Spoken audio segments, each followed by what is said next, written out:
ഇത് നമ്മൾ family trip പോയൊരു ദിവസം എടുത്ത വീഡിയോ ആണ്. അപ്പോൾ നമ്മൾ വീട്ടിൽ നിന്ന് രാവിലെ ഒരു 5:30 ആയപ്പോൾ ഇറങ്ങിയിട്ടുണ്ടായിരുന്നു. അപ്പോൾ ആദ്യം ഞങ്ങൾ മൈസൂർ പോയ വിശേഷങ്ങളൊന്നും ഇതിലില്ല കേട്ടോ. മൈസൂരിൽ നിന്ന് നമ്മൾ രാത്രിയിലാണ് ഊട്ടിയിലെത്തിയത്. അപ്പോൾ ഇവിടെയാണ് നമ്മളിന്ന് സ്റ്റേ ചെയ്യാൻ പോണത്. ഊട്ടിയിൽ നിന്ന് കുറച്ച് ഉള്ളിലേക്കാണ് കേട്ടോ ഈ ഒരു റൂമല്ല, ഒരു വീടാണ്. ഞങ്ങൾ 2 ഫാമിലിയാണ് പോയിട്ടുണ്ടായിരുന്നത്. അപ്പം ഒരു ഭാഗത്ത് ഒരു ഫാമിലിക്കും ഒരു ഭാഗത്ത് ഒരു ഫാമിലിക്കും അങ്ങനെ ഒരു വീടാണ് കേട്ടോ അത്.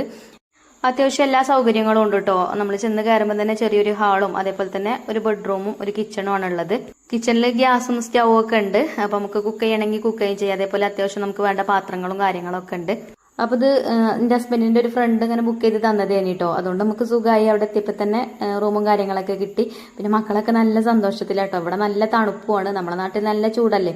അപ്പൊ കുട്ടികൾ തീയൊക്കെ ഇട്ടിങ്ങനെ തണുപ്പൊക്കെ ആയിണ്ടായിരുന്നു. പിന്നെ എല്ലാവരും കുളിച്ച് ഫ്രഷായി നമ്മൾ രാത്രിയിലത്തെ ഫുഡും കാര്യങ്ങളൊക്കെ കഴിച്ചു. പിന്നെ രാത്രിയിലല്ലേ നമ്മൾ വന്നത്. പിന്നെ രാവിലെ എണീറ്റ് കഴിഞ്ഞതിന് ശേഷം നമ്മൾ പുറത്തു കൂടെ ഒക്കെ ഒന്ന് ചുറ്റി നടന്ന് കാണാനിട്ടോ. അപ്പം കുറേ കാട്ടിപ്പോത്തുകളുണ്ട് ഇങ്ങനെ മേഞ്ഞ് നടക്കുന്നത് കണ്ടു.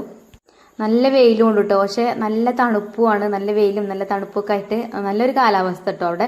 അങ്ങനെ കുട്ടികളൊക്കെ ഭയങ്കര സന്തോഷത്തിലാണ്. കുട്ടികൾക്ക് വെക്കേഷനിൽ എങ്ങോട്ടേലും പോവാന്ന് പറഞ്ഞാൽ അത്രക്ക് സന്തോഷം വേറെ ഒന്നും ഇല്ലല്ലോ. അങ്ങനെ എന്തായാലും 2 ദിവസം ഞങ്ങൾ അടിച്ചു പൊളിച്ചിട്ടോ. ഒരു ദിവസം മൈസൂരിലും ഒരു ദിവസം ഊട്ടിയിലൊക്കെ ആയിട്ട്.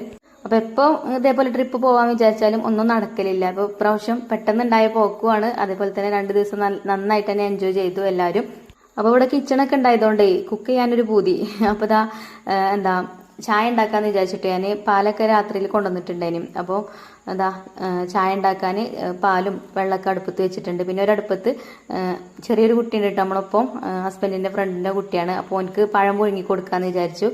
അപ്പോൾ ഒരടുപ്പിൽ ഓനക്ക് പഴം പുഴുങ്ങാനും വെച്ചു. അതേപോലെ കുട്ടികൾക്ക് കൊടുക്കാൻ സ്നാക്സും കാര്യങ്ങളൊക്കെ ഉണ്ട് കേട്ടോ. ബിസ്ക്കറ്റും അതേപോലെ തന്നെ ഊട്ടിപ്പറുക്കിയൊക്കെ ഉണ്ട്. പിന്നെ നമ്മൾ വീട്ടിൽ നിന്ന് പോന്നപ്പം ഉച്ചക്കുള്ള ഫുഡ് കൈ പിടിച്ചിട്ടുണ്ടായിരുന്നു. നെയ്ച്ചോറും ചിക്കൻ കറിയൊക്കെ ഉണ്ടാക്കി അങ്ങനെ കൊണ്ടുവന്നിട്ടുണ്ടായിരുന്നു. അപ്പൊ അത് കുറച്ച് ബാക്കി ഉണ്ടായിരുന്നു കേട്ടോ. എന്നാലും ഒരു കുഴപ്പം ഉണ്ടായിട്ടില്ല ചോറിനും കറിക്കും ഒന്നും. അപ്പൊ രാത്രി പിന്നെ കുറച്ച് നെയ്ച്ചോറും ചിക്കൻ കറിയൊക്കെ കഴിച്ചു. പിന്നെ പൊറോട്ട കൊണ്ടുവന്നിട്ടുണ്ടായിരുന്നു, അങ്ങനെയൊക്കെ കഴിച്ചു. അങ്ങനെ രാവിലെ ചായയൊക്കെ ഉണ്ടാക്കി. ഗ്ലാസ്സൊക്കെ പല ഗ്ലാസ്സാണ് കേട്ടോ. ഇതൊക്കെ ഇവിടെ ഉള്ള ഗ്ലാസ്സാണ്. പിന്നെ അത്യാവശ്യം കുക്ക് ചെയ്യാനുള്ള പാത്രങ്ങളും ഉണ്ട് കേട്ടോ ഇവിടെ നമുക്ക്. പിന്നെ ഇനിയിപ്പോൾ ചോറൊക്കെ വെക്കണമെങ്കിലും അതേപോലെ തന്നെ ദോശ ചുടണമെങ്കിൽ ദോശപ്പാനും അങ്ങനെയുള്ള ഐറ്റംസ് ഒക്കെ ഇവിടെ ഉണ്ട്. അപ്പോൾ പിന്നെ നമ്മൾ ഇനിയിപ്പോൾ ഊട്ടിയൊന്നും കണ്ടിട്ടില്ലല്ലോ, രാത്രിയിലല്ലേ നമ്മൾ വന്നത്. അപ്പം ഇനി നമ്മൾ ഇറങ്ങാൻ നിൽക്കുകയാണ്. അപ്പോൾ കാട്ടിപ്പോത്തുകൾ ഇതിലിങ്ങനെ നടക്കണുണ്ട് കേട്ടോ. പക്ഷെ കുഴപ്പമൊന്നുമില്ല, ആരെയും ആക്രമിച്ചിട്ടൊന്നുമില്ല. അപ്പം ഇനി നമ്മൾ ബോട്ട് ഹൗസിൽ കേട്ടോ പോണത്. അപ്പോൾ അവിടുന്ന് ബ്രേക്ക്ഫാസ്റ്റും കഴിക്കാമെന്ന് വിചാരിച്ചു. അങ്ങനെ ഞങ്ങൾ ഇറങ്ങിയിട്ടുണ്ട്. ഇവിടുന്ന് പോരാൻ തോന്നണില്ല കേട്ടോ. നല്ല തണുപ്പായതുകൊണ്ടേ കിടന്നുറങ്ങാൻ നല്ല സുഖമാണ്. ഫാനും വേണ്ട, AC-യും വേണ്ട, ഒന്നും വേണ്ട. അപ്പോൾ ഊട്ടിക്കൊക്കെ ആർക്കെങ്കിലും പോവാൻ ആഗ്രഹം ഉണ്ടെങ്കിൽ ഇപ്പോൾ പോയിക്കോളി. നമ്മുടെ നാട്ടിലൊക്കെ നല്ല ചൂടല്ലേ, അവിടെ നല്ല തണുപ്പാണ്.